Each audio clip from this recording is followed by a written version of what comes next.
بسم اللہ الرحمن الرحیم۔ السلام علیکم۔ جب حضرت امام حسین رضی اللہ تعالیٰ عنہ کی شہادت ہو گئی تو سیدہ زینب سلام اللہ علیہ، حضرت علی رضی اللہ تعالیٰ عنہ اور حضرت فاطمہ رضی اللہ تعالیٰ عنہ کی بیٹی اور حضرت امام حسین رضی اللہ تعالیٰ عنہ کی ہمشیرہ نے ایک غیر معمولی کردار ادا کیا۔ انہوں نے اپنی فصاحت و بلاغت اور جرأت کے ساتھ ظالموں کے سامنے حق کا پرچم بلند کیا اور واقعہ کربلا کے پیغام کو زندہ رکھا۔ سیدہ زینب سلام اللہ علیہ کا کردار۔ واقعہ کربلا کے بعد سیدہ زینب سلام اللہ علیہ کا کردار انتہائی اہم اور تاریخی ہے۔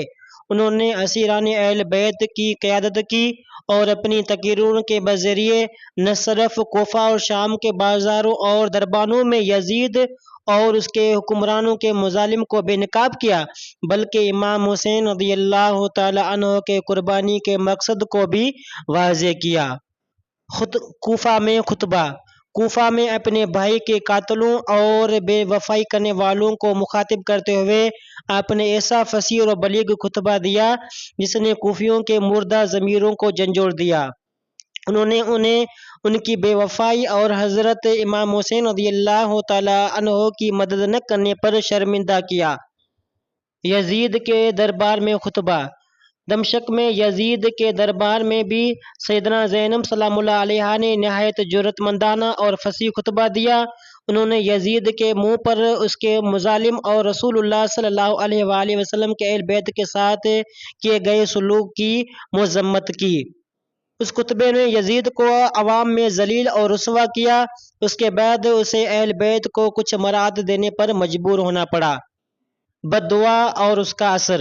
تاریخی روایت میں سیدہ زینب سلام اللہ علیہ کے کئی خطبات اور بیانات کا ذکر ملتا ہے جن میں انہوں نے قاتلین امام حسین رضی اللہ تعالیٰ عنہ اور ان کے حامیوں کے لیے سخت الفاظ استعمال کیے اور ان پر عذاب الہی کی وعید سنائی۔ اگرچہ براہ راست کسی بد دعا کا واضح اور متفق علیہ الفاظ میں ذکر نہیں ملتا کہ جس کی وجہ سے قاتل قیامت تک پیٹتے رہیں کہ خاص تعبیر ہو، تاہم ان کے خطبات میں ظلم کے خلاف سخت لہجہ اور اللہ تعالیٰ سے ظالموں کے لیے انصاف طلب کرنے کا انداز ضرور موجود ہے۔ یقیناً ان کے خطبات اور بیانات میں یہ واضح پیغام تھا کہ ظالموں کا انجام برا ہوگا اور انہیں اپنے اعمال کی سزا ضرور ملے گی۔ ان خطبات کے بعد کوفہ میں لوگوں کے دلوں میں ایک آگ لگ گئی جس کے نتیجے میں بعد میں کئی تحریکیں جیسے مختار ثقفی کی تحریک اٹھیں جنہوں نے امام حسین رضی اللہ تعالیٰ عنہ کے قاتلوں سے انتقام لیا اور ان میں سے بہت سے لوگوں کو کیفر کردار تک پہنچایا۔